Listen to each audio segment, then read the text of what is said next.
Okay, ladies and gentlemen, you're all very welcome to this morning's breakfast briefing hosted by the Energy and Environment Division of Engineers Ireland.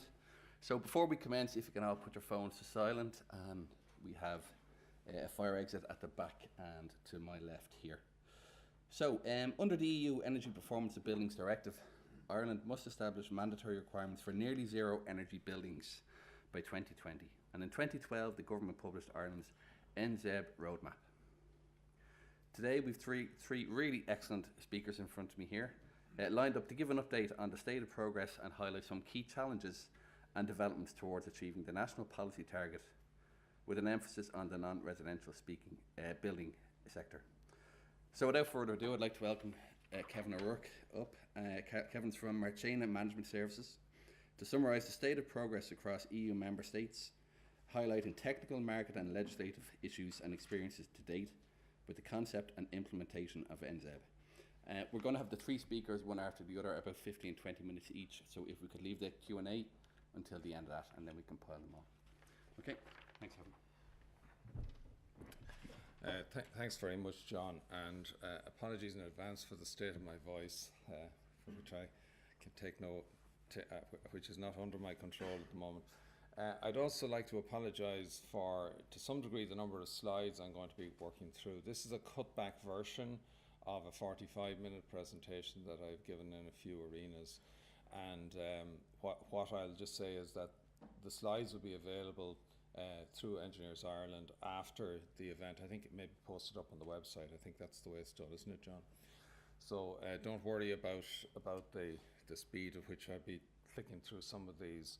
But it's essentially about setting the scene, I think, for the two presentations to follow from Seán and Chris, which are more specific to the Irish situation. But it's just to give you a sense of an overview of some of the, if you like, the forces, some of the patterns and some of the initiatives that have been taking place at European level in terms of trying to advance the delivery of the nZEB obligation that's there in the European Energy Performance and Buildings Directive, short EPBD. So this is I think I'll just skip over this actually and just say I've basically introduced it. One important initiative is the concerted action. You may not have heard of this, but this is effectively a Chatham House type forum of the authorities of member states, which seeks to explore smart ways and share, if you like, ideas, approaches, experiences in relation to implementing the different provisions in the directive. And this isn't there's a further concerted action taking place now, but this particular one, which was concerted action 3, which ran from 2011 to 2015, it focused a lot, the one in the middle there, on procedures and cost optimal and compliance. They're all directed really towards, you can see that they all serve those certification, training, procedures and financing all contribute to the advancement of nearly zero energy buildings. And as I say, the people like Seán Armstrong here who have been involved, but that particular initiative in cost optimal was led by Fraunhofer in Germany. This is another, excuse this slide, but basically I suppose it's really there just to simply illustrate that there's a whole set of interactive forces here and dependencies between the various actions that member states have to take in implementing the requirements in relation to minimum energy performance and energy performance certificates. And if I start up here, we have the standards, we have the calculation methodologies, we have the cost optimal methodology, which in fact requires a combination of, if you like, life cycle analysis and the technical methodology combined, informing the decision on minimum energy performance requirements, which in turn is meant to have a roadmap or a pathway to nZEB. And over further, actually, it's worth saying that there's an earlier requirement in relation to doing this with public buildings. There are a number of other initiatives that members did, but you can see there's a large array, there's a portfolio of actions that member states are required to take really to actually give effect to nZEB, which sits within that wider framework. Just looking at some of the trends then over the last numbers of decades, This is a slide actually that was produced, I think, by Fraunhofer, and I added in the Irish bit at the end down on the bottom right. But essentially, what you're just seeing is a pattern of consistent and fairly substantial improvement since the 1970s in the performance of, if you like, the regulated energy performance requirements being set by EU member states for buildings. And in Ireland's case, many of us will be familiar with what's happened in housing over the last 15 to 16 years, where we've moved from the sort of standard of 150 kilowatt hours per square metre primary energy back in 2006, right up to the present level, which equates to something touching towards 60 kilowatt hours per square metre. And nZEB, and Sean will probably make reference to this, is down somewhere around the 40 to 45, which I have to say is among the lower, if you like, nominated figures within the community of EU countries. It's worth saying as well that renovation of existing buildings, major renovation of existing buildings, that's a major plank of European energy efficiency policy, and deep renovation, I suppose, means trying to achieve, as far as is possible, the elements that contribute to nZEB. I'm not saying that it means achieving the sort of nZEB standards that you can achieve with new build, but it's trying to go as far as possible with that. And that's a whole other agenda, but it's important to highlight it. This was a document that was produced by SCAI back, I think, in 2011, which was about a roadmap to 2050 on total residential CO2 emissions. I don't want to overdwell on it, but I just say that there is, in parallel with that, the Department of the Environment, or Department of Housing, we call it, will I, produced a roadmap on Ireland's achievement of nZEB, or on Ireland's proposed approach to achieving nZEB, and that's on its website, as far as I'm aware still. In relation to the concept of nZEB, there are something like 50 different labels that have been used. This is, again, I think, was produced by Fraunhofer, indicating 24 different terms for high energy performance buildings, which is rather confusing because some of them mean pretty much the same thing, but it's certainly a confusing arena. But the term nZEB, I think, is going to, I suppose, trump them all as far as becoming the common currency. As far as this definition is concerned, for new buildings, and this is a personal distillation of the, if you like, the patterns that are out there across the European arena, I would say that for new buildings in general, it means less than, on a criterion of primary energy, it's important to say that, less than 50 kilowatt hours per square metre for most buildings, but possibly some multiple of that for intense activity buildings, such, for example, as hospitals. For renovations of existing buildings, which is the point I was making about deep renovation, something less than, again, a multiple of that original 50, and again with a similar relaxation in relation to high energy intense activities. And of course, with the potential that buildings become prosumers, that they actually become energy positive in terms of exporting a proportion of renewable energy generation within their site. The definition that's given in the directive says, very low energy demand and a substantial contribution from renewables. Doesn't put numbers on those, but this is trying to put the numbers on. And when it comes to substantial, that percentage could be anything from sort of 10% to 75%, I think, in terms of what member states are citing in their definitions.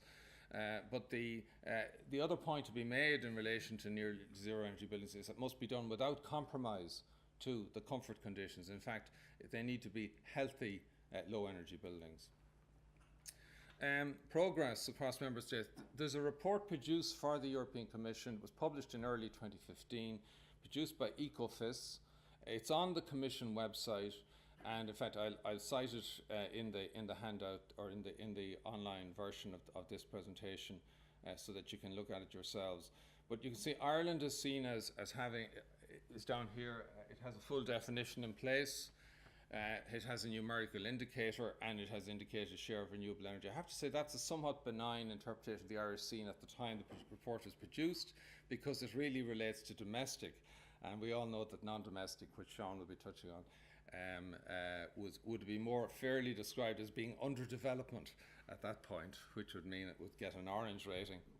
But you can see that Ireland would have been seen as being among the more progressive countries, which might surprise some people based on the narrative we sometimes hear about Ireland. The proposed maximum, however, of values for primary energy consumption shows a large variation in the numbers from member states. There's a factor of 4 to 5 between the highest and the lowest, and only 8 countries had actually formally established nZEB requirements for existing buildings.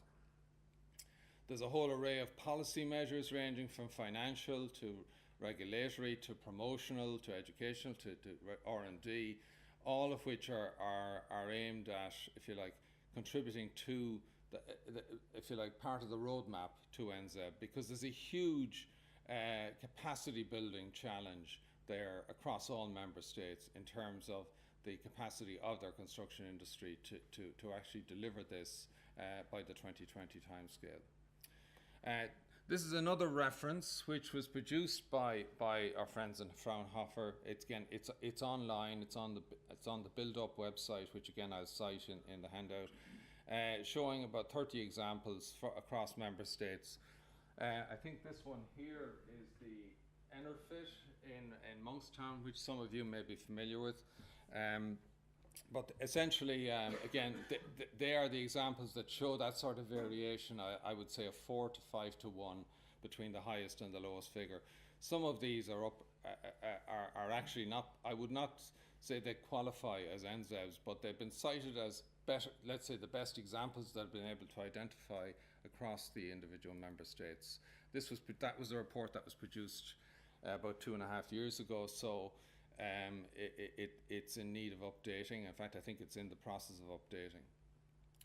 On the barriers, I'm not going to dwell at any length on this, but again, as I said, it's a huge task to actually mobilize and coordinate all of the different, if you like, actors, players that need to actually make this happen. And of course, one of the needs, for example, for demonstration projects requires finance. It requires, if you like, a decent amount of research to actually provide the evidence base that gives the policy system and the market confidence in the area. I suppose one of the points about energy efficiency that's worth making, and this is a consistent message that many of you may be familiar with, is about the multiple benefits that go beyond energy. And that's why I think, as I said earlier, healthy buildings are particularly important, but it's ultimately this is about producing a quality of building stock in Europe that's fit for purpose to give a better quality of life to all citizens. And as far as, and this reflects again that complexity I was talking about in relation to the barriers. There's a whole, if you like, what's conventionally called the supply chain could be called the skills chain or the quality chain, and every actor, anybody in that chain can end up, if you like, jeopardizing or, if you like, undermining the ultimate delivery. So as I say, all of those players need to be on board right across the construction system in order to make this happen. As I said, this is the stages in the process. These are the actual players, and these are, if you like, some key support specialist areas, and some of which I know are represented in this room. And you need to have underpinning all of that a regulatory regime, registration, certification system, and training systems that actually deliver that. So these are significant legislative and operational issues. I'll just dwell a little bit on this issue, which is to do with the technical question of the technical methodological question of actually setting nZEB standards. And it just gives us, to give a sense of what has the challenge that's been faced in developing the European framework standards that member states will be required to operate to. So I'll just make the first point is that there is, I think, a fairly common approach of an overall bottom line energy performance plus some sort of backstop specification elements on individual contributors to that performance. Question of the site boundaries is particularly an issue when it comes to for example, the question of definition of nearby renewables. The performance currency. The primary energy intensity is the recommended currency, and that hasn't always been the case. And there are many. I suppose we without getting explicit about it, there are various branded performance levels that sometimes don't make it clear whether or not they're talking about useful heat energy, total end use energy, delivered energy, or primary energy. And the key point is it is about primary energy. It's ultimately about that which reflects bottom line costs and reflects carbon footprint. So accounting rules come in again a very important issue when it comes to the standards, and as I say, the treatment of different kinds of renewables, whether they're blended. For example, if you had a biomass district heating system mingled with a gas district, you could have biomass and gas in some sort of a hybrid heating system. How you treat that? Do you treat it in an analogous way to what you treat electricity, which at the moment doesn't really differentiate, but there is certainly consideration being given, I know, to the question of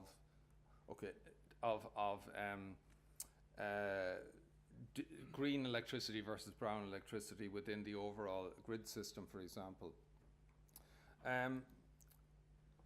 So the sort of these sorts of issues again are reflect. This is a slide, I think, from in fact the European draft European standard 15603.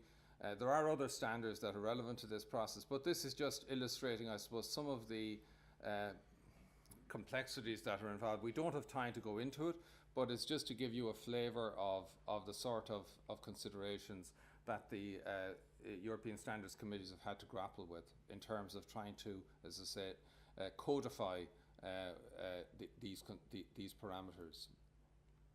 And they have to do it obviously for a wide diversity of building types.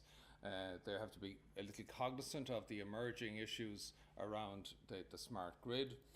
And I'm going to finally, before I conclude, just touch on the question that you might recall an earlier slide in which I talked about the framework of cost optimal analysis informing the energy performance standards for member states and in turn informing nZEB. Well, this is a conceptual representation of the cost optimal methodology. This is an obligation under the EPBD that all member states conduct cost optimal methodology exercise in order to inform the standards they set for new buildings or indeed for existing and major renovations. So this is an idealized form. Things don't really work in curves in real life. They work more in step change or in stepwise type changes.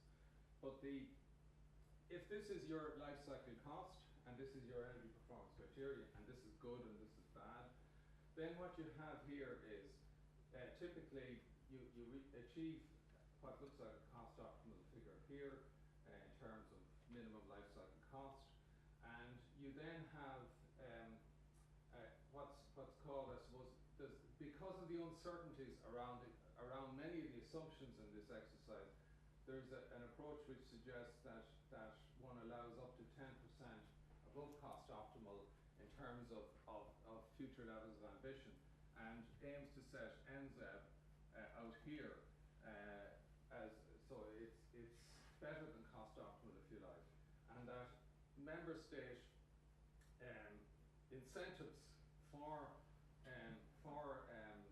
nZEB in the development phase should aim conceptually at closing that gap. In practice, they probably need to do a bit more than that in order to incentivize action, but it's just it's a conceptualization that again this would have been led by Denmark in the context of the concerted action that I mentioned at the outset. So I'll just skip that. Another point that's worth making at European level is in relation to the cost implications then, and this is actually from the study by Fraunhofer again, where the additional building costs for nZEB relative to current requirements that they quote, and this is on a pretty small sample, and I would say it carries a serious health warning, but they were indicating that the additional costs could range from as little as 0 to as much as 25%, and the average was coming out at 11. I think more recent work may indicate lower percentage figures than that relative to current requirements, and that's coming out at about between 0 and 470 euro per square metre, averaging about 220. But as I said, it carries serious health warnings, and what's more, the historical experience with additional costs for any new regulatory measures has been that over in relatively short space of time, those incremental costs fall due to innovation in the industry. I'm going to skip this one, and I think I'll just skip this one as well. These are just, I think I've used up pretty much my time, but I'll just say that to summarise, buildings are clearly a priority sector within the EU. We all know they represent about 45% of European and indeed national energy use. There is an ambitious target there for nZEB without it being quantified, but there's certainly a strong push which is coming from the Commission for Member States to actually be serious about A, the intensity, and B, the timing of their delivery. As I said, the indication is that it should be for typical, certainly for housing, less than 50 kilowatt hours per square metre per year of primary energy, and maybe energy positive. There are serious challenging definitional issues around this, but there is serious progress been made in terms of the draft standards that are out there to inform Member States' finalisation of this. And as I say, I've just given a brief perspective on the cost implications and cost optimality. I'll skip the technical strategies bit, which is for a longer presentation. The pathways to delivering it involve an array of measures that need to be orchestrated between published strategies, RD&D, skills, tools, various initiatives. We have some of those. We've built up skills, and the likes have been contributing to that. And there is a whole question in the development phase, at least, of financing and in a suitable form and conditions. But obviously, when you've got regulation, there is no scope for incentivization, because regulation, you don't get incentivized to meet the regulation. You get incentivized to meet something that's ahead of the regulation. So I leave it at that, and thank you very much. And I'm sorry, as I said again, for the whizzing through and perhaps lack of time to digest some of the material here. But it is going to be available, as I said, on the website after this event. Thank you very much.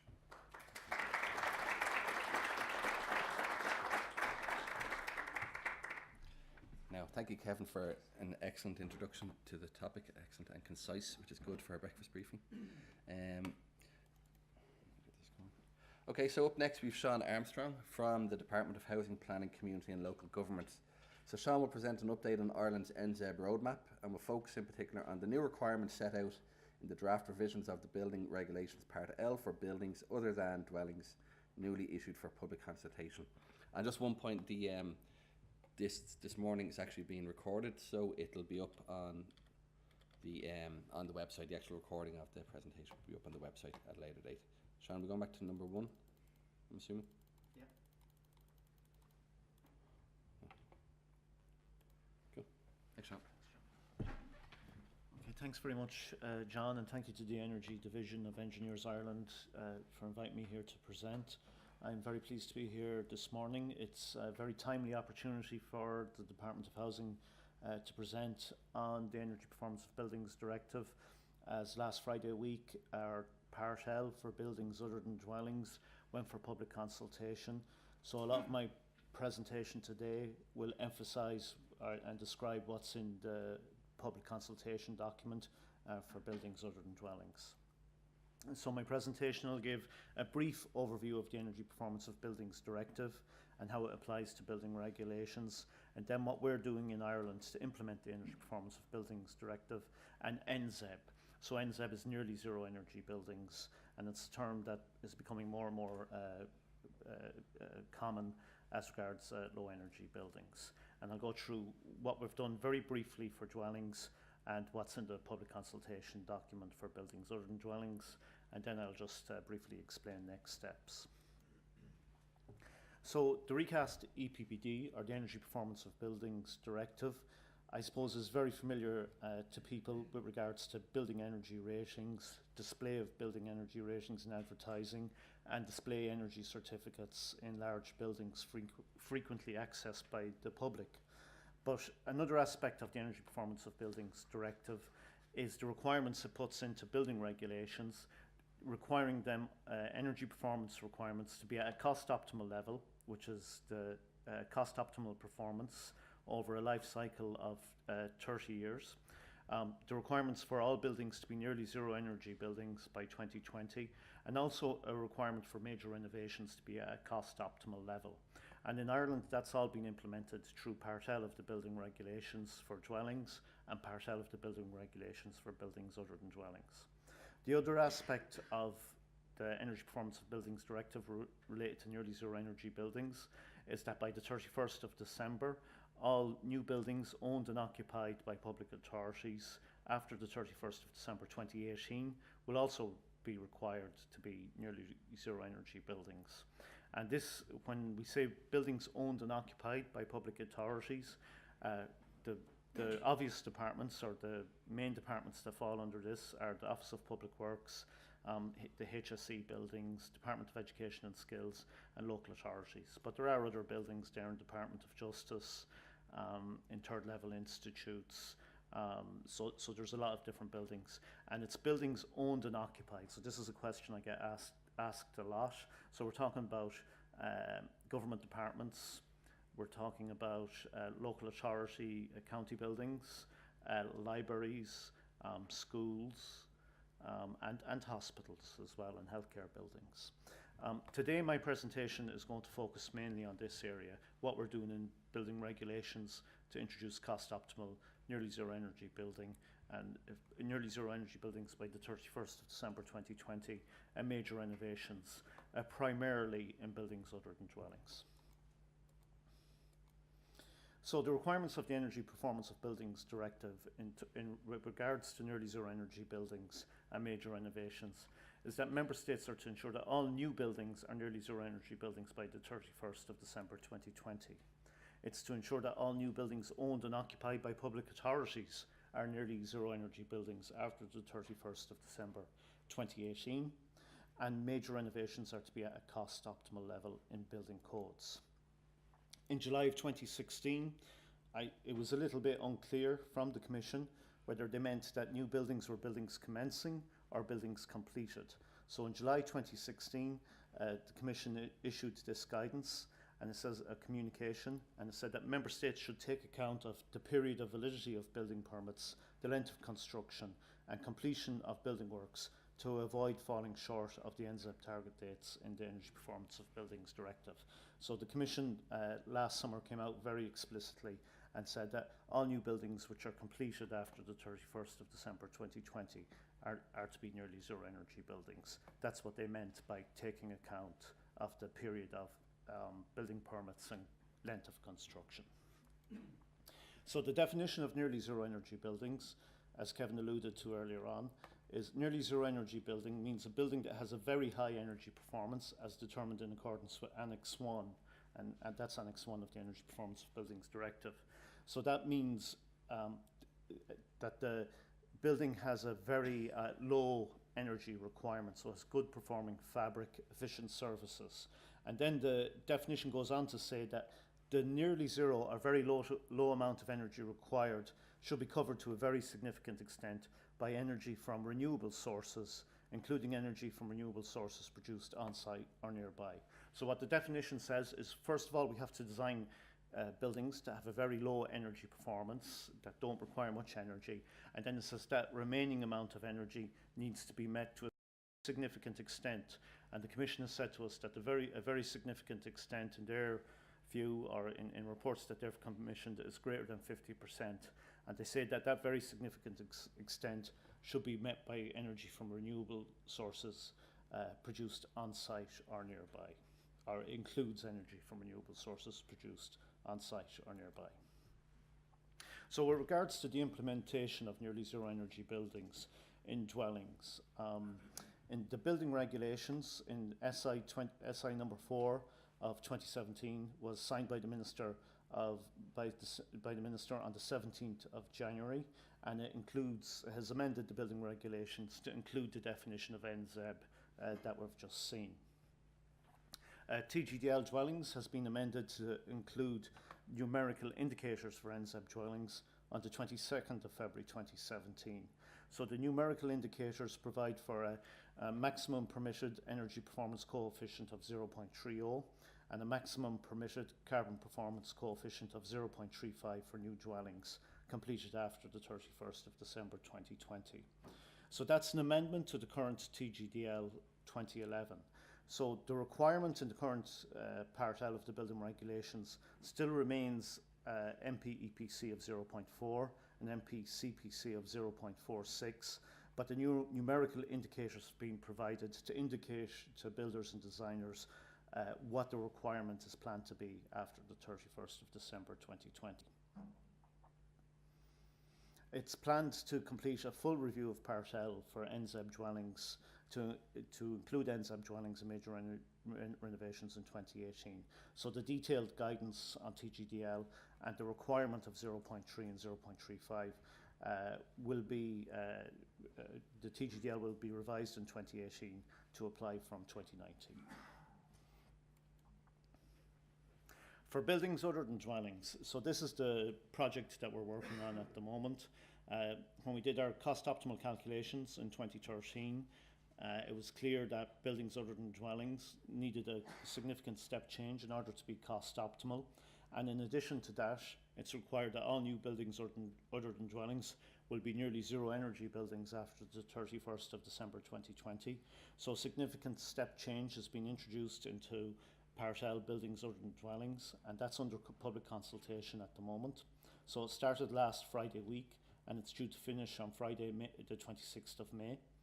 The intent is to publish it as a regulation by October 2017. So before the end of the year, we will have a new Part L requirement for buildings other than dwellings, and it's intended to apply.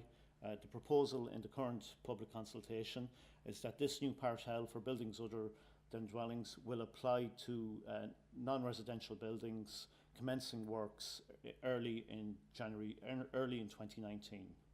So for buildings that are going to commence works in early 2019, there will be a new Part L for buildings other than dwellings this year, available before the end of this year. And at the same time, the non-domestic energy assessment procedure, or SBEM, is to be revised in parallel, and SEAI are working on that at the moment.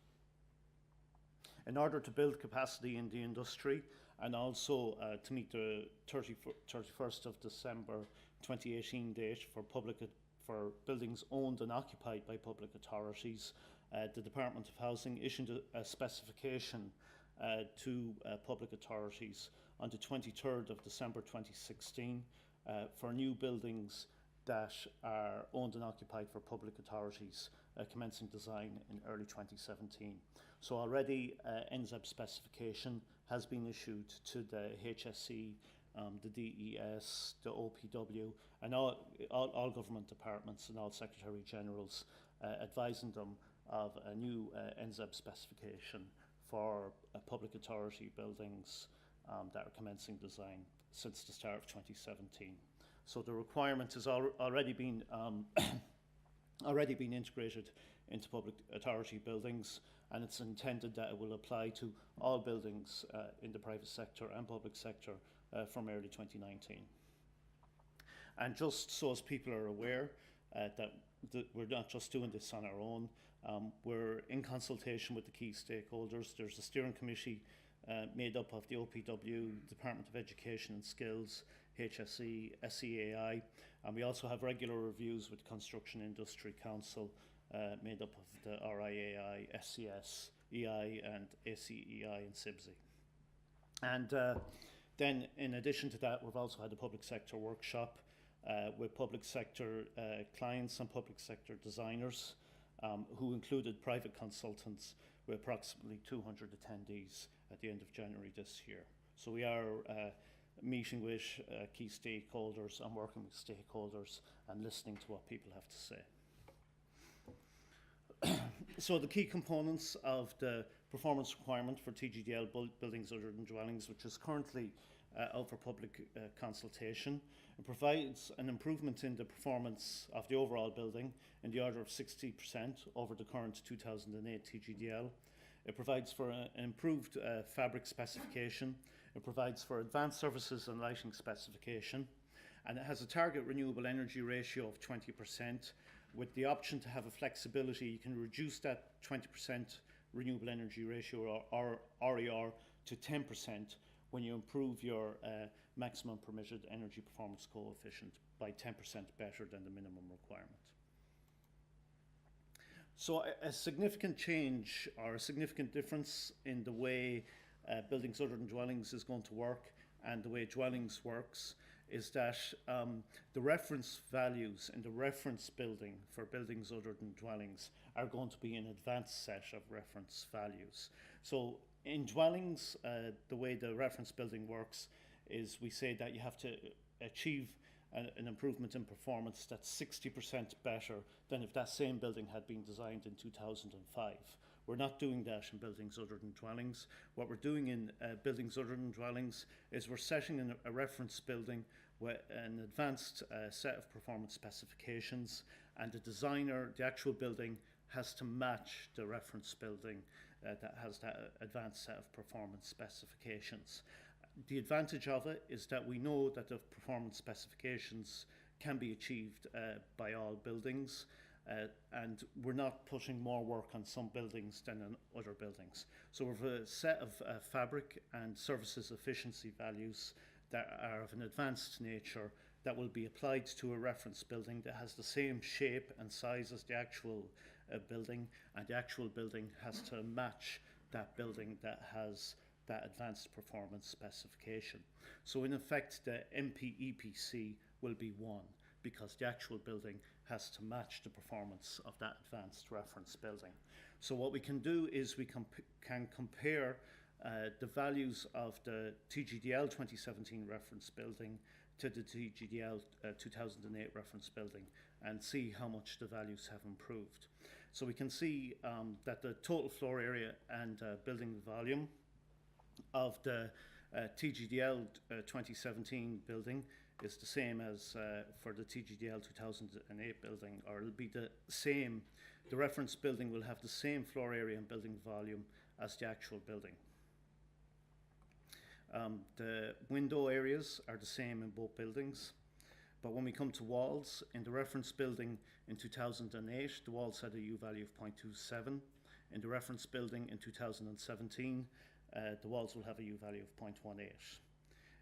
The U values for the roofs are similar, 0.16 and 0.15, but for the floors, the reference building had a U value of 0.25, and the reference building in 2017 will have a U value of 0.15.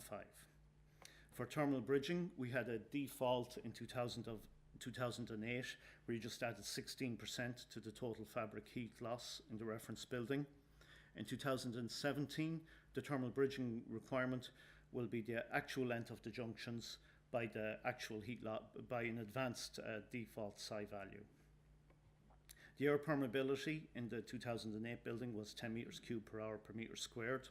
In the 2017 building, it'll be 5 meters cubed per hour per meter squared, where your floor area is less than 250 meters squared, and where your floor area is greater than 250 meters squared, it will be 3 meters cubed per hour per meter squared. The window U value in 2017 was 2.2. In 2008 was 2.2. In 2017, it will be 1.4. So a significant improvement in the glazing performance. And then the solar energy transmittance, which represents the solar gain, was 0.72. in 2008, and so the solar gain is going to be reduced to 0.4, or the solar transmittance is going to be reduced to 0.40 in 2017. The heating efficiency, the efficiency of the heating system in 2008 was 0.73. In 2017, it's going to be 91%, so significant improvement there. The seasonal energy efficiency ratio was for cooling systems, 1.67 in 2008. It's going to be 4.5 in 2017, so significant improvement. The method for lighting was a calculation in 2008. In 2017, it's 65 lumens per circuit watt. Lighting had manual switching in 2008.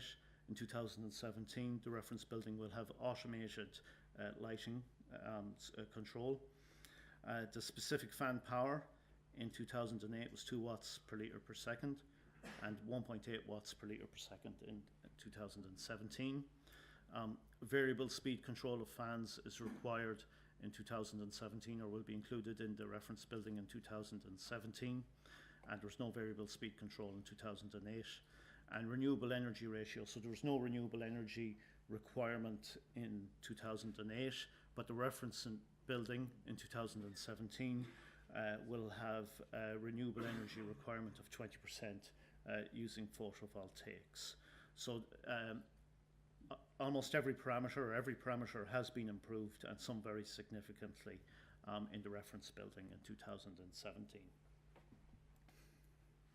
So I suppose one of the big changes that's been proposed for buildings other than dwellings, the feedback we're getting from industry and from the public sector stakeholders is that the efficiency requirements and the fabric requirements we're putting forward are achievable, that the industry feels that they have lots of examples of A3 buildings and buildings built to an advanced fabric performance design and advanced services efficiency designs.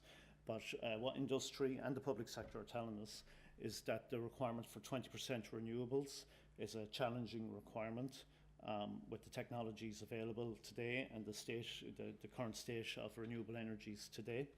So the renewable energy ratio is the primary energy delivered from renewable energies divided by the total energy use of the building. And in some of the examples we've seen in confined urban spaces, if you use photovoltaics as the example, we find that where you have tall office blocks and confined urban spaces, that the roof space is challenged to install photovoltaics to meet that 20% renewable requirement. So what we've introduced into the Part L that's gone for public consultation is we say where you match the performance of the 2017 reference building that I've just described, the renewable energy ratio is 0.2 or 20%. But what we've done to recognise the fact that if you have a low building with a large roof area, 20% is very achievable. But if you have a tall building with a smaller roof area, 10% is more challenging. So what we've said is where the performance of the building is 10% better than the reference building that I just described, an RER so where the MPEPC of 0.9 is achieved, renewable energy ratio of 10% or of 0.10 is acceptable. So where you improve the energy performance of your building, the overall energy performance of your building, 10% better than the reference building, there's a flexibility introduced that allows you to achieve a renewable energy ratio of 10% rather than 20%, where you just match the performance of the reference building. And then just to explain what renewables are, it's a question we get a lot, is one thing or another renewable. So renewable energy sources are defined in the Energy Performance of Buildings Directive and in Part L of the building regulations, and the definitions match, and they include photovoltaics, heat pumps, biomass, solar thermal, the primary energy savings from combined heat and power, and renewable district heating. So currently they're the common types of renewables that are defined in the renewables definitions in directives and in Part L of the building regulations. We have a report to be published this week as part of the public consultation. So the TGDL is available and the Part L is available already for public consultation, and we're following it with some example buildings and also some costs associated with example buildings. So I think Kevin was shown earlier some example performance requirements for nearly zero energy buildings. So we've modelled different office buildings. NV is naturally ventilated, AC is air conditioned, and 2 floors and 4 floors, masonry cavity construction and light metal frame construction, and typical performance requirements for this office building.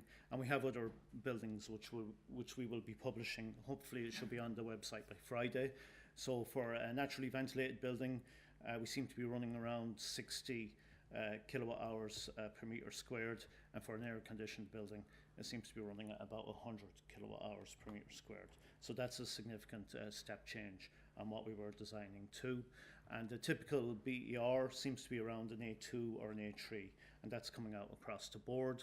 And it represents an improvement in energy and carbon performance, which is just better than 60% over if the same building had been designed to TGDL 2008. So that's the step change in performance.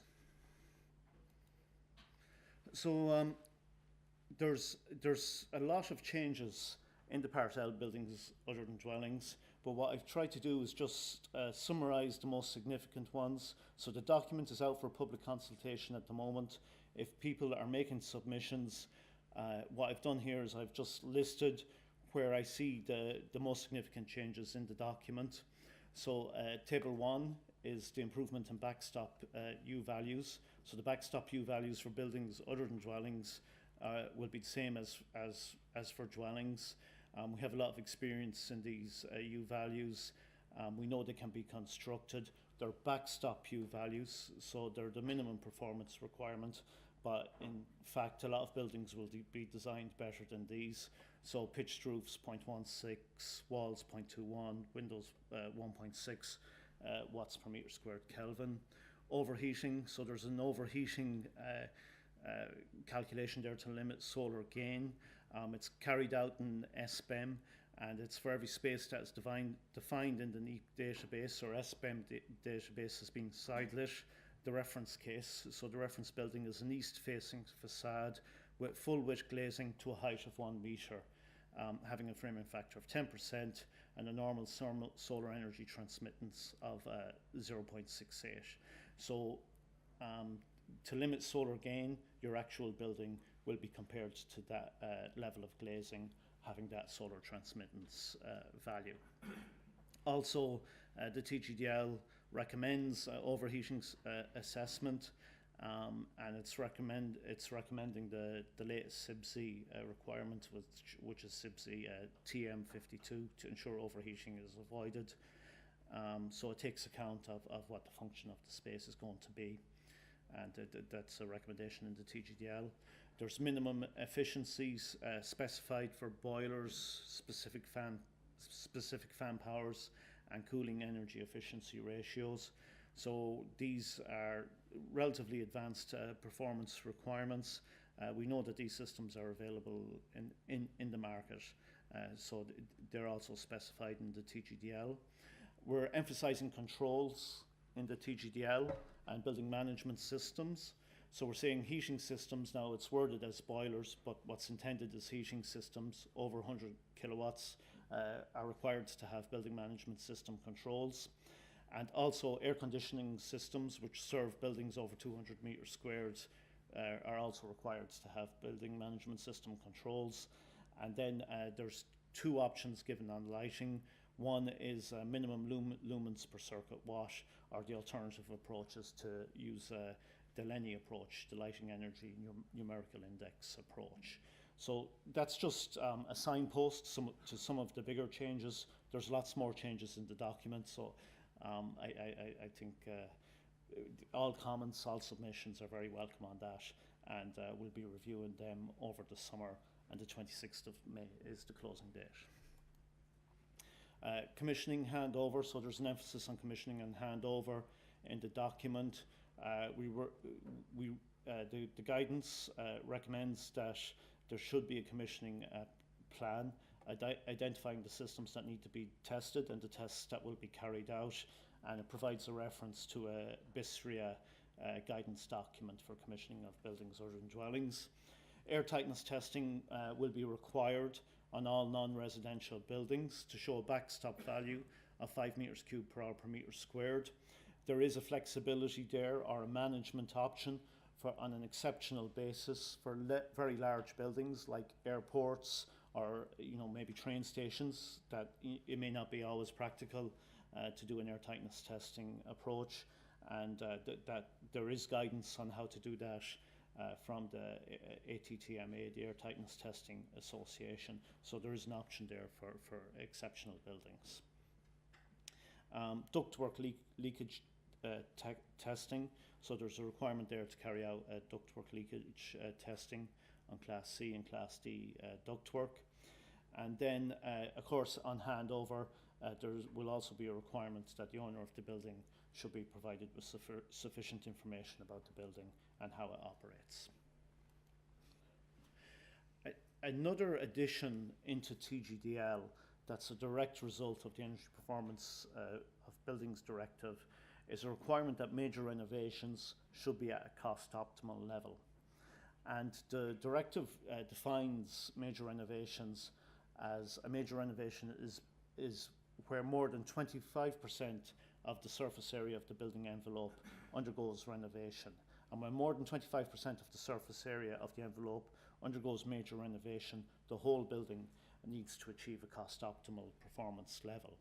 So at a high level, what's been introduced into the TGDL is a menu of measures to bring the building to cost optimal when more than 25% of the surface area is being renovated.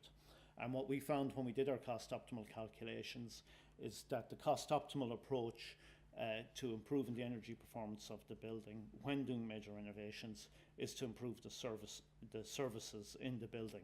So the TGDL has been revised to introduce a requirement or a provision that when more than 25% of the surface area of the building is being renovated, that the heating systems, inefficient heating systems, old and inefficient heating systems, inefficient cooling systems and inefficient lighting systems should be also upgraded. So what we've tried to do is introduce it in such a way that it doesn't become a barrier to renovation. So it's been introduced in such a way that when it's a total refurb of the building, or when major works are being done to a building, then the services are upgraded in the building as well. So I'll just go through the detail of that just now. Sean, if you... Yeah. Okay, so just I suppose two important things with major renovations is that when you're calculating the proportion of the surface area, it includes external walls, roofs, floors, windows, doors, and roof windows and lights. So it's the walls, roofs and floors. So I think that's an important thing. So what we've found from the examples that we've looked at, to achieve 25% of the building, it needs to include to get the 25% of the surface area. In the examples we've looked at, it needs to include the walls. So you're doing all the external walls. And what we've described that the retrofit of the walls should be significant works to the walls, or to the roofs or to the floors. So we've described the works being cladding the external surface, dry lining, replacing the windows, or stripping down the element to expose the basic structural components. So the concept being is when you're doing significant work to a large part of the surface area of the building, then you need to upgrade the services as well, where those services are inefficient. So that's the sense of the major renovations requirement. Of course, people may wish to choose another design approach and may choose not to do upgrade the surfaces and just the surfaces. They may intend to address the fabric, or there may be other approaches that people wish to choose. So an alternative option is that you can do a whole building calculation and just bring the whole building to cost optimal performance, and a table of cost optimal performance has been provided for buildings. But I think the menu of options where you upgrade the surfaces seems like a more likely option. We have costs. We have the cost optimal report from 2013, and we're doing capital costs at the moment, which will be published on our website, and it's planned to happen by the end of the week.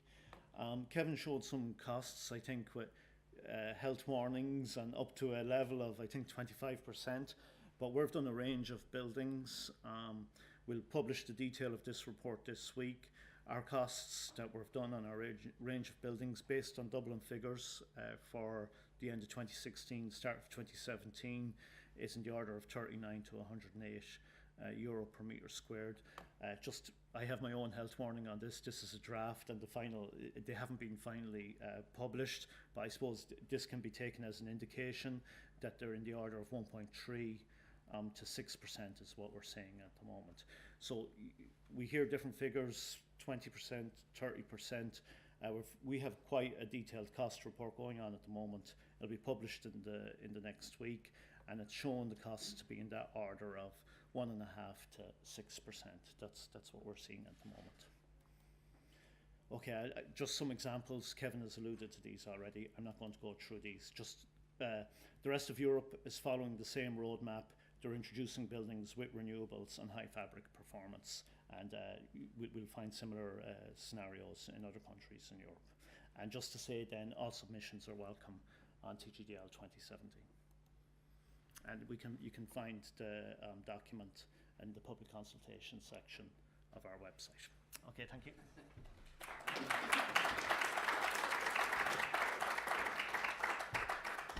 Thank you, Seán. I'll just build up the presentation now.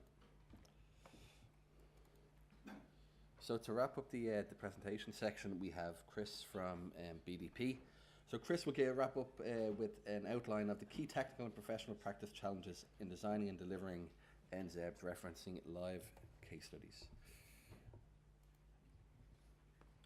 Okay. Cheers, Chris. I'm just going to talk about what this means in real buildings, how the Part L applies to the buildings we're designing. Before I do, just a little bit of context. The EPBD was originally launched in 2002 to harmonise standards across the EU, and the items it covered are the items in the orange boxes. So it's not just about nZEB. There's a lot of other things it talks about as well, about energy certs and maintaining equipment. The boxes that aren't highlighted in orange are the new requirements of the 2010 requirements. So in 2010 the new PBD was released, but didn't have to be applied straight away. It's not particularly prescriptive, it just gives a general sense of what's required, but it really says try harder on everything. So we need to make, the 2010 version says we need to make more of an effort with energy certs, we need to make more of an effort with maintaining equipment so it's efficient, etc. But the key change is the nZEB, which Seán has outlined. Now Europe didn't give a very strict definition of what they meant by near zero energy, and when they were asked what near zero energy means, they meant a very high energy performance, which doesn't have a specific meaning, and what renewables meant, or a proportion of renewables, and they really said each member state has to define their own definitions of both of these terms, and they gave hints, I suppose, as to what they meant. So Ireland's interpretation was that the primary energy used by buildings should be reduced by between 40 and 60%. So the minimum standards of building in terms of energy performance should be at least between 40 and 60% better. Now the actual percentage depends on your building because the methodology of calculating is quite complicated. The second part of the definition was that generally 20% renewables should be used. Now there is a method of getting that down to 10%. The definition of what is renewable and what isn't, there's really I broke it into three sections. There's real renewables that are accepted, so PV, wind, solar thermal, heat pumps and biomass are real renewables that can be used to make up this 20 or 10%. Then there's an equivalent renewable, which is CHP. It's not really renewable unless it is fed with biogas, but it's the equivalent energy saving of it, primary energy saving, is accepted. When you do the maths, it works out that it's a relatively low contribution. So CHP won't be a significant contribution in most buildings. Now there are types of renewable energy that aren't acceptable. Waste heat, recovered heat, evaporation, free cooling. Cooling from heat pumps is strictly a renewable, but these forms of renewable can't contribute towards that percentage. Just a bit of history on the Part L minimum requirements. It started up in 1991, and between 1991 and 2008, so there's 17 years, the insulation in walls, roofs, more or less halved, or doubled, so twice as much insulation, but the effect on buildings was almost negligible, because this is a breakdown of the heat loss from a building. Also up to 2008 it was all about heat loss, and electrical energy wasn't considered that much. The breakdown, typical building, you've got your opaque elements down the bottom, you've got your glass following the purple line, and then air leakage. There was no standard for air leakage up until the current 2017 version, but I suppose a typical building would have been achieving an air result of about 10 as a minimum requirement.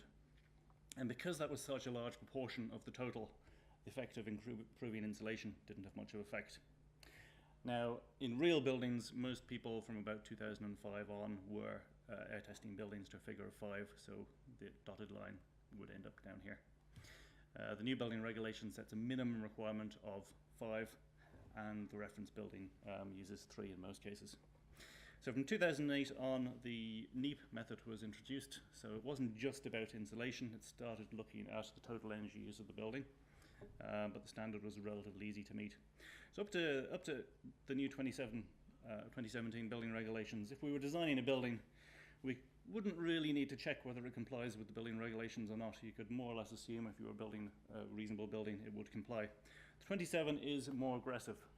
It's the first time the building regulation has been introduced where you really need to check the building to see if it complies. It is a significant improvement on minimum values. The timetable Sean has talked about, so I won't talk about that. So I've looked at a series of buildings, some office buildings, some healthcare buildings, and some third level buildings to see what effects the regulation would have on them.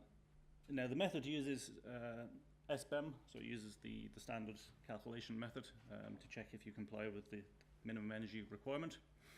SBEM isn't intended, or was never intended, as an energy calculation tool, although it is used as an energy calculation tool in the current context for determining the percentage of renewables. So if we're using 20% of the energy has to come from renewables, it's 20% of the energy as defined by SBEM, which was never intended as a tool for energy calculations. Now SBEM does take into account some forms of energy incorrectly. There are some errors in it, there are some problems with it, there are some effects that aren't taken into account, which would improve the energy use of buildings. But while it does have downsides, what it loses in accuracy, it gains in consistency. It's very difficult to fake a result using SBEM, whereas alternatives which have the advantages of being all-inclusive, like simulation, it's much easier to to adjust the results in a way that gives you the answer that you want them to achieve. So there's pluses and minuses in sticking with SBEM. SBEM has been retained. The other important thing is we're only interested in the energy used by the building. We're not interested in the energy used by the end users, by computers, by photocopiers, by anything within the building. It's still very, very important, but it's not covered by the building regulations. Also, the method uses primary energy rather than end user energy. So in simple terms, how does the SBEM work? Well, we take an actual building and we strip out, we keep most of the geometry, but we strip out some elements of geometry. For example, if there's a building beside our building which is overshading it, that's removed by SBEM. So it is a simplification. We then apply standard figures for insulation, air leakage, lighting, fixed glazing area of 40%, all of those elements that Sean outlined in the reference building. And they're applied to this reference model. We then run the calculation on the reference model and run the calculation on our actual building. Now, in running the calculation, you lose some elements of the building, like the overshading, for example.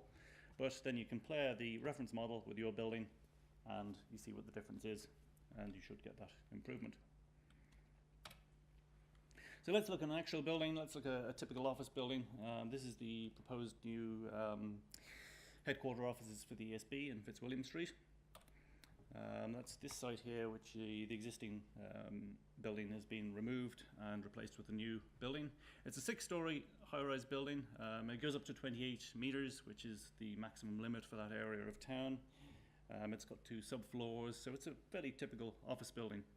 About 50% is speculative, so you could argue the ISB's building isn't a great example because it's not a typical developer-led building, but half of it does have to be, well, it also has to be commercially viable, but half of it will actually be let out as speculative. It's pretty much a typical office building, except it can be properly naturally ventilated. It's a flexible building. The end users will have the opportunity of installing air conditioning, but they could also use it as a naturally ventilated building. However, because it's also defined as a mixed mode rather than a purely ventilated building, SBEM treats it almost as if it was an air-conditioned building. There's an anomaly in SBEM that says if you're using a mixed mode building, it actually assumes the building uses slightly more energy than a fully air-conditioned building. So for all intents and purposes, this example could be considered an air-conditioned building. Now, it's a well-designed building in terms of energy performance. One of the first things that's done is the type of glazing is analysed. It's not your typical office building where the whole wall is covered in glass. Glass is specified where it's most needed, so the level of glass changes as you move down the building. So on the upper floors, there's about 40% glazed area, and that increases to 100% in the shaded areas. The model here just colours in each window with the amount of solar gain that it achieves throughout the year. So the bits in red, as you'd expect, the north is cool and the south is hot. And the bits in red, a high G value is used, so the sun is blocked out. On the north, the sun is allowed in to heat the building. The fins on the building are also designed to be solar selective, so the early sun in the morning is allowed into the building, and the late sun in the afternoon that causes overheating is blocked out. In terms of depths, I suppose some areas of the building are a little bit shallower plan than would be found in a typical commercial building. But the depths range from about 15 metres to 18 metres, and in some cases 22 metres. So it's not an extremely shallow building. It's a reasonable example to use. Exposed mass is an option in the building. The opaque elements are designed with a U value of about 0.15, glazing to 1.2. So that's as good as you can get with double glazing. We found that triple glazing would actually make the energy usage higher. The air leakage has been set at 1.5. We've got LED lighting, and then there's a hybrid ventilation system.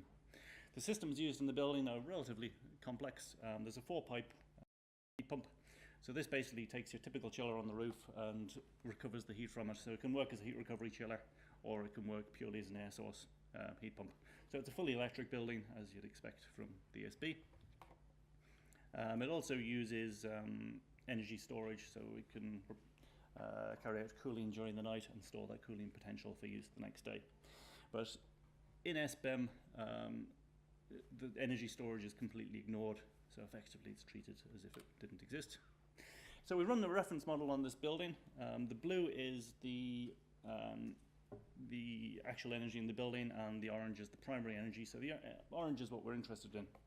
So this is the reference building which we have to compare our building to and achieve something similar to. And it's important to look at the biggest uses of energy in the reference building. And the first one is obviously lighting. There's a huge amount of energy used in the reference building in lighting, and the reference model assumes probably the equivalent of T5 lights, so there is a significant opportunity to improve it. The next element to look at is auxiliary energy. That's fans and pumps, things like that, and the cooling energy. So if we look at the lighting, the fans, and the cooling energy, we'll do quite well. So this is the real building. The orange is copied over from the previous slide, so that's the reference building. The green is our actual building. So how does our actual building compare with the reference building? Well, the first thing to note is the lighting is about half. Putting in LED lighting, as will be done in almost every building from now on, halves the lighting energy. And because it's so easy to halve the lighting energy, it's not necessary to achieve all of those other elements that were described in the reference building. So there is now an element of flexibility. Our fan energy is slightly better than the reference building, and our cooling is considerably better. The efficiency of the chillers used and the effect of the storage on the chillers improves it. And there's a small improvement in heating, but heating isn't really, after all that effort, after the air tightness, after the U values, the heating hasn't improved considerably, and it's also a relatively small proportion of the total. So our actual building, how does it compare with the reference building? Its energy use is 17% better than the reference building, and 57% better than the 2008 regulations. So it's a 57% improvement on what used to be the minimum requirements, and 17% better than what is actually required on the new Part L. So it easily achieves it. Because it's 17%, that's bigger than 10%, so the renewable requirement is only 10% for this building. There's also a requirement for carbon performance in the regs, and if we check that, the emissions are 13% lower than the reference building, and the regulations said that you're actually allowed to go 15% higher than the reference building would achieve. So we're well below the carbon performance. So the carbon performance in this case can more or less be ignored. Then we say, well, we have to meet at least 10% of the energy used by renewables. What renewables are suitable for us on a city centre site? Wind doesn't make any sense. Solar thermal, if we use PV, it's cheaper, so that rules that out. Biomass, I don't really want to bring a lorry a day into the middle of the city, and there's particulates and other reasons why you don't want to use biomass. It's also quite expensive. CHP would only give us about 1% of our contribution, so that's not an option. So we're left with only two options. We're only left with PV and heat pumps, which are the renewables we choose. There's also unacceptable equivalents that we are using. There's heat transfer going on, and there's high efficiency cooling, but we can't include them in the percentage. So we have 200 square metres of PV on the roof, relatively small amount. The red line is the 10% figure. The heat pumps in the building achieve way over that on their own, and the PV achieves a small amount of it. If we were to cover the whole roof of the building in PV instead, then we would get about half the way towards our target. So PV on its own isn't going to work for this particular building. Now, our actual building is achieving exactly 20%, so we're way over the minimum requirement without having to add anything. So conclusion for office buildings: exceeding the energy requirement to the point where the 10% renewables kicked in is relatively straightforward, and I would imagine this will happen in almost every building. Once you've put in LED lighting and once you've put in a reasonable air leakage target, the building more or less, and you don't have a huge area of glass, the building more or less complies by default as an office building. I've tried it with a series of different office buildings. Achieving the renewable target with PV on its own is difficult for multi-storey buildings. It's difficult to get enough PV. So heat pumps become a logical choice. So I can see the logical choice being PV and heat pumps for almost every building. There was one exception when this was introduced in the UK. A lot of buildings were fitted with biomass as a default scenario. A lot of buildings in London were fitted with biomass boilers that were never used purely as a method of complying with the regulations. Now, I don't see that being a particularly attractive thing to do in Ireland, just relative to, because since that time PV has reduced in cost so much, and heat pumps are more reliable than they used to be. So it is easier to avoid that loophole. Domestic hot water heat pumps can contribute, particularly if you have a restaurant in the office. SBEM is particularly aggressive on restaurants and changing areas. It allows about 0.3 litres per metre square of office space, but 25 times that value for a restaurant. So if you have a small restaurant, it's equivalent of office space of 25 times the area from a water perspective. And changing areas are the equivalent of 100 times the area. So if you make sure your office has a restaurant and changing areas, you could just use a domestic hot water heat pump and still heat the building through other means and achieve your renewable target. The last point I want to make is the regulations have reached a point where if you put too much insulation in your building, it becomes a bad thing. If, for example, here you reduced your heating load to almost nothing, you then can't apply the heat pump to anything, so your renewable contribution is very difficult to achieve. So if you end up with a building that's too good, if you end up with a building with no heating load, then you're scratching your head trying to figure out where do I get the renewable requirement from. So there is a case where reducing the insulation in your building could actually help you comply with the regulations. Now that sounds like a very illogical thing to do, but in many cases it makes sense. In many cases, if you put too much insulation in the building, it increases the energy usage, particularly in an office building if you have air conditioning. As you increase the insulation, it reduces the heating load, but it increases the cooling load. So if you think the concept of leaving insulation out to reduce energy is a pretty stupid idea, don't worry, you're not alone. That's a tweet from an architect in the UK for some unknown reason is calling me an idiot. So you're not alone there, but it is a real effect.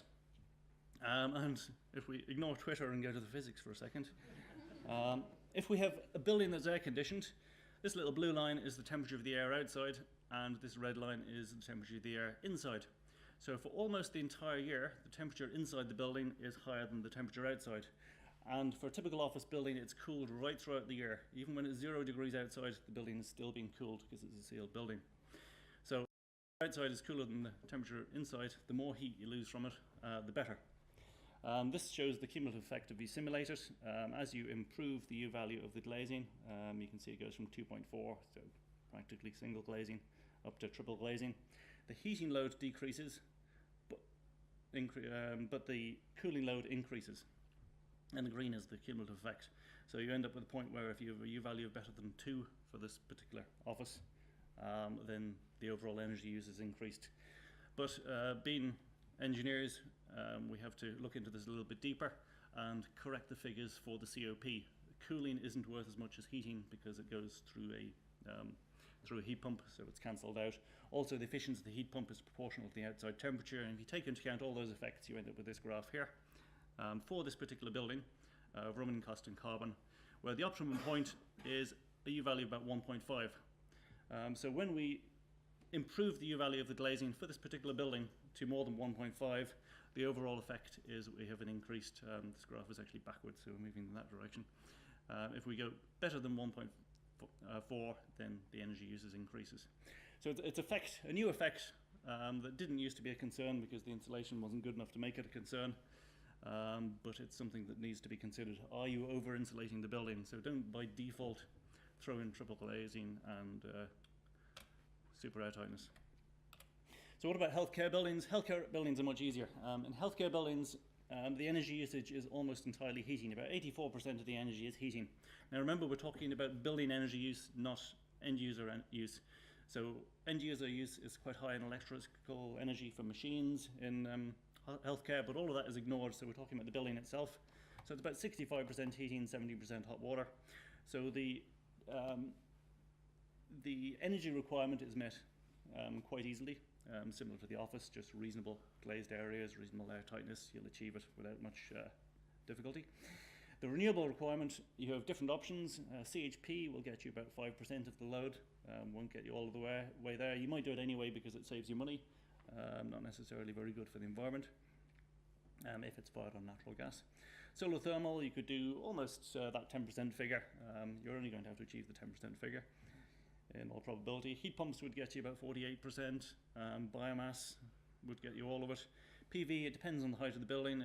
If it's single story, you can get up to about 80% of the energy from PV. If it's 5 stories high, you get 8%. So you could easily pick out a combination, bit of PV, bit of heat pump, maybe your CHP if you're putting it in anyway, and then some PV or heat pump. So it's lots of options for healthcare. So exceeding getting to the point where you're down to 10% renewables is very easy. Happens by default, more or less, if you put in full LEDs and a reasonable design of building. Then there's plenty of options for renewables. Looking at schools and third level buildings, in these buildings about 85% of the energy is heating and 25% is electrical usage, so it's all heat driven. The difficulty with school buildings, particularly primary and secondary, is if you don't use heat recovery ventilation, which you're currently not allowed to use in primary schools, then there's more or less nothing you can do to reduce that heat figure. But also it's very difficult to use heat pumps because the is so large that you need a high temperature heat emitter, which doesn't work particularly well with heat pumps. So PV becomes the obvious choice. It's the most cost effective method. Depending on the number of stories, if you've got a 3-story building, you could achieve about 30% of the energy use from PV. So it's easy enough to do. Now, if you do achieve 30% of the energy use from PV, you'll be exporting about half of it off site because the school isn't used isn't used extensively during the summer when most of that is available. Third level buildings are pretty similar to schools if they're designed as naturally ventilated spaces, and pretty similar to offices if they're designed as air conditioned spaces. LED, reasonable leakage, and you'll be able to achieve the target for almost all education buildings. The 10% figure can be achieved in most buildings with PV alone. There are some buildings some third level buildings which will be complicated, like lab buildings. If it's a building that runs 24 hours a day, those buildings could be complicated. So the conclusion, my last slide, nZEB can be achieved. It's relatively straightforward to achieve it in almost all building types. It does require responsible design. It doesn't happen by default. I've seen several example buildings where the engineers are saying it's impossible to achieve the renewable target in this building. Yes, if you have a badly designed building, it will be impossible to achieve the target. And also, if you have a building where you haven't thought quite about how you're going to achieve the target, it'll be difficult. In most cases, it'll be cost effective. It'll be a reasonable thing to do. The PV will pay for itself. The heat pumps will pay for themselves. Maybe not. If you've got air conditioning, they will. It's also necessary to think beyond insulation for building regulations compliance. We've been add more and more insulation. The insulation is almost irrelevant to the calculation. We need to think about the other aspects, the lighting, the fan energy in particular, and cooling, either removing the cooling or doing it efficiently. There are a couple of buildings that are problematic. If it's a 24-hour building, it'll be problematic. If it's a very deep, tall building, then it will have a very low heat load. So we mentioned earlier that if you've got a very small heat load, it's very difficult to achieve the target because you can't achieve it with PV, and if you can't achieve it with PV, then the only other option becomes biomass or heat pumps or something like that. But if there is no load, then there's nothing to serve, so the percentage becomes difficult.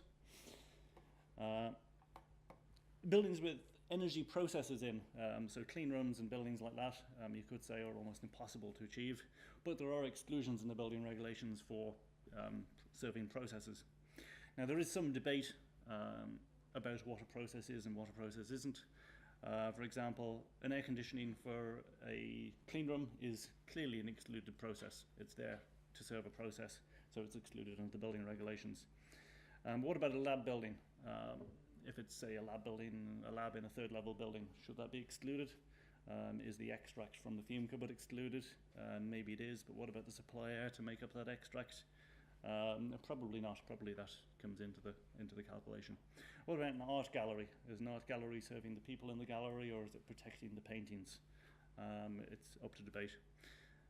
Now, you can actually achieve, and you should be able to achieve the nZEB requirement in a typical art gallery. But there is some debate over what's a process and what isn't.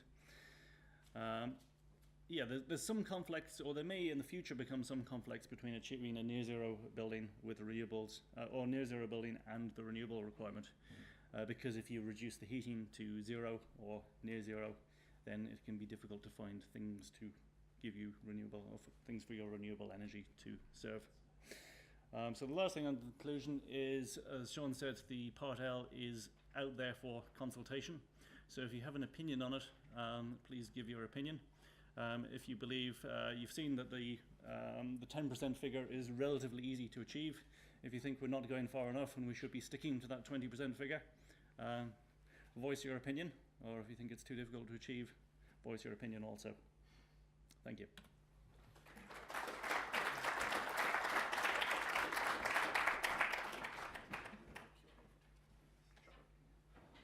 Okay, we're going to have a Q&A now for, we'll give it 10 minutes maybe, so we get out before the clampers come along, and I'll ask the guys just to take the table.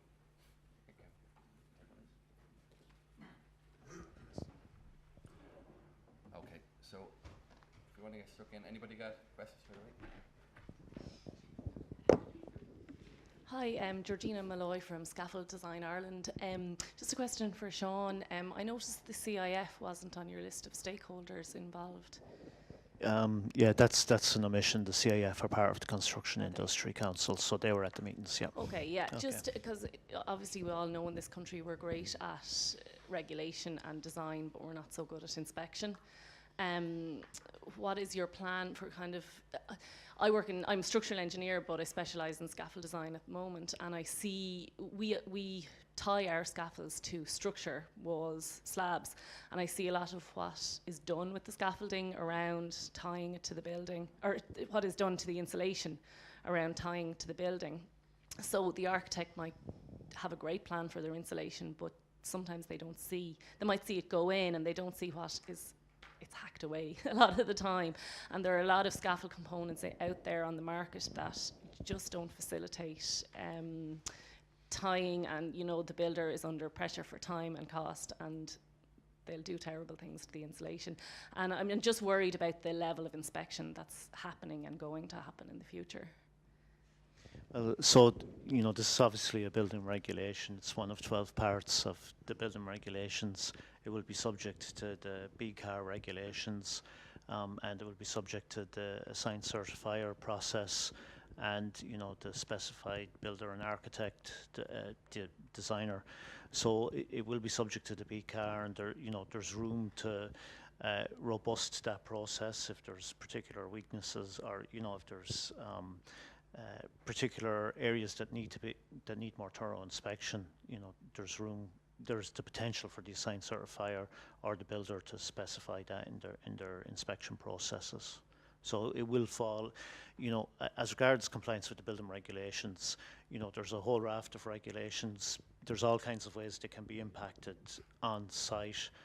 There is a quality assurance scheme there in legislation now to assess the construction process, and there is flexibility in that quality assurance process for inspections to be increased where there's increased risks in the construction process, and that will apply to Part L of the building regulations as well. Sorry, just one other thing on the training. I know there's training providers in the market. They're not necessarily independent trainers. People producers of low energy products are providing the training, and I'm worried about that as well, because obviously when they're providing training, they're going to be pushing their own products, and just for people, for trades going in, it's very confusing for builders and tradespeople, especially in the residential market. They're being sold products by salespeople, and they're just very confused. There's a lack of independent advice out there. I think there's a step up required in terms of training provision. We are talking to education providers. There are education courses. DIT has developed a course in nZEB in the evenings for professionals. QualiBuild is an EU-funded program that's been developed by LIT, Blanchardstown, and DIT. And they've trained, I think, 80 trainers and 200 craftspeople, and they're working with the Department of Education to roll that out with Solus, or it's still in negotiations. But I think construction skills in general, especially low energy construction skills, need to be supplemented, and I suppose both the public sector and industry in collaboration will need to deliver those skills, and I think that's something that needs to be addressed. We're certainly talking to third level bodies, but I think it needs to be on a more comprehensive basis almost. It needs to be cross-departmental, and it needs to include industry stakeholders. So there's work, I think, that needs to happen there. Jonathan Jennings from Glendimplex. Given that we have a restriction in the city centre of 28 metres in terms of developments, Seán, you cited narrow buildings and available PV as the driver for the 10% requirement. It's really a question, I guess, for Chris. Given that you've demonstrated other ways, what's your own personal view on the 10% restriction or the 10% contribution versus 20%? You've demonstrated a number of other ways, primarily for office buildings, I note, which is what we would be considering primarily, I guess, in city centre location with a 28 metre height restriction. So in your own view, Chris, would you think the 10% is a fudge, quite frankly, or is the 20% a likely and achievable target? When we were looking at the original 20% figure, it was very difficult to achieve it with PV in almost all buildings. And the natural solution was heat pumps, which you'd obviously be quite pleased about. The 20%, you more or less jump into the 10% figure by default because almost all buildings achieve about 10% better. The 10% figure can be done with PV in many different buildings. Is it going as far as the EU intended? I don't think it is. You saw that Kevin showed buildings with a 50 kilowatt hour per square metre being shown as the intended figure.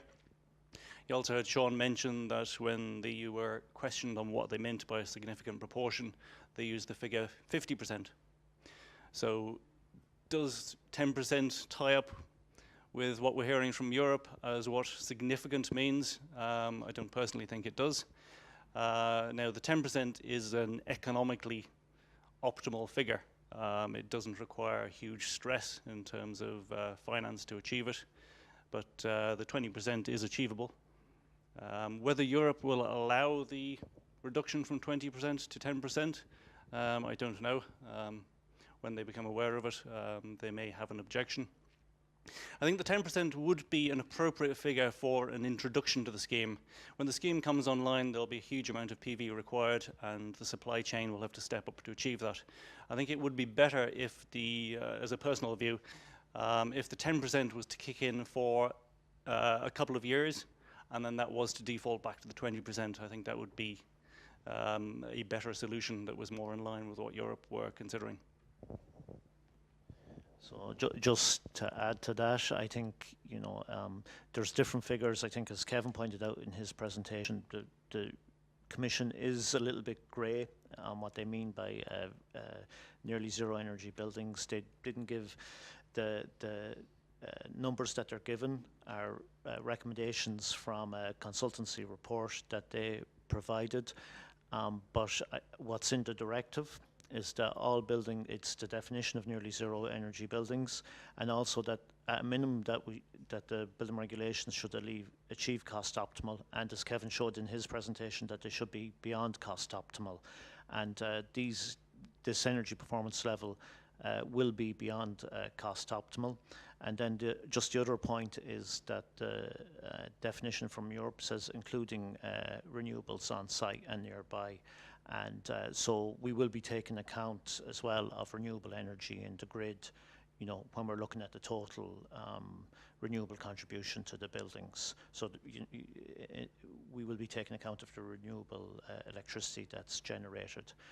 And that may not be visible in the SBEM calculation, but is part of the total building energy use. Chris Connolly. There was a term coined at the beginning. It was we cannot compromise the health of a building. I think it was Kevin who said that. Then Sean, you went through on your slides about how we're reducing, I suppose, ventilation and increasing air tightness. That would lead then to an increase in CO2 and condensation in these buildings. Do we need to make allowances for dehumidifiers, or to not compromise the building is what I'm saying? So the requirements for ventilation in buildings as per CIBSE are 10 litres per second per occupant. That's the driver for ventilation in non-residential buildings. And that provision of ventilation will remain the requirement in the non-residential buildings going forward. Sorry? That's the infiltration rate in the building, but the provision of ventilation is usually through designed methods in non-residential buildings. So you would have minimum fresh air requirements in air handling units or by forced ventilation systems as well. And those minimum ventilation requirements, designed ventilation requirements, will remain the requirements going forward. But I think, maybe it's worth saying as well that we will be looking at Part F of the building regulations going forward and reviewing them in light of the increased air tightness requirements as well non-residential buildings. If you look at the new Part F, you'll see there's a new paragraph has been entered into it, which says that if you increase the air tightness over a certain level, you need to take into account the air quality, and it refers you to the Part F. Now, the Part F hasn't actually changed, so that at the moment it doesn't mean anything. In the case of the domestic, that same paragraph, or a paragraph very similar, was entered, and then the Part F was changed to say that if you increase the infiltration over a certain figure, then extra perm events have to be entered, which is a somewhat strange thing to do, to have a very airtight building and then add more holes to it. But the Part L leaves an open link to a future change in Part F, which would consider air quality, but it is something that does need to be addressed.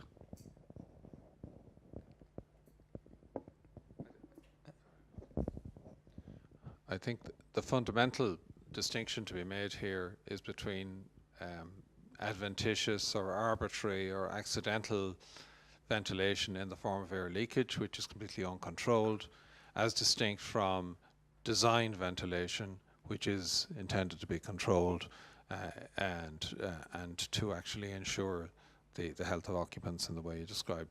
And of course, there is no ventilation system in the world that's idiot-proof.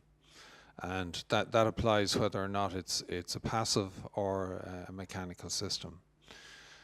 Could I just add an observation in relation to the question of the renewables component within the overall nZEB definition?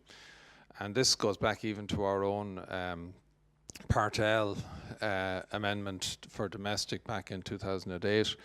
And I know Seán and I may not agree on this, but it's and my view may sound heretical, but I think it's questionable really as to whether or not it's been a wise and productive thing to actually include a renewables requirement at all. The key issue is the bottom line, primary energy performance, and the bottom line CO2 emissions performance.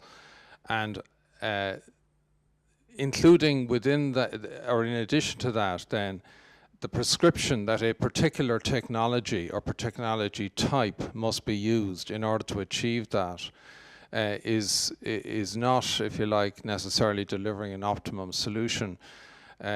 If you set the target, the bottom line target, at a sufficiently ambitious level, you're going to need to, you're more than likely going to need, in most cases, to use a renewables technology. But whether or not that's at 50% or 20% or 8% can vary according to the circumstances of the building. So it's the analog I draw here is it's a bit like saying that Ireland have to go out and play a game against England and have to, obviously to win the game, you've got to win by at least a point. But that in fact you haven't won the game unless Johnny Sexton scores at least 9 points.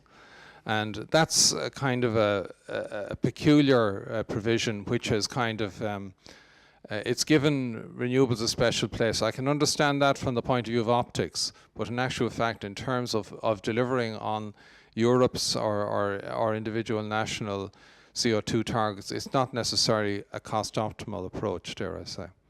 Seán may disagree with me on this, but I just, it's a somewhat heretical point perhaps, but I think it's become a bit of a red herring, but unfortunately it's what we have to deal with and it's what's there in the directive. Kevin Gagan from Intel. It's great to see a bit of clarity coming to actual specifications. I did research about maybe 6 months ago across European buildings to figure out from a client perspective what do you actually specify in order to meet nZEB.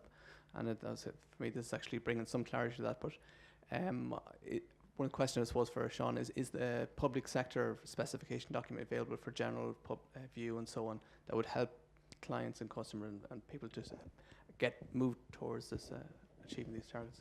So the public sector specification is available on the SEAI website. So just Google SEAI nZEB public sector. But just, you know, there's probably no need to do that because in Appendix C of the TGDL that's out for public consultation, it's the same performance specification as has been provided for the public sector. My recommendation would be to work off the draft TGDL that's been put out for public consultation because that's more tailored towards the private sector. the specification will be the same.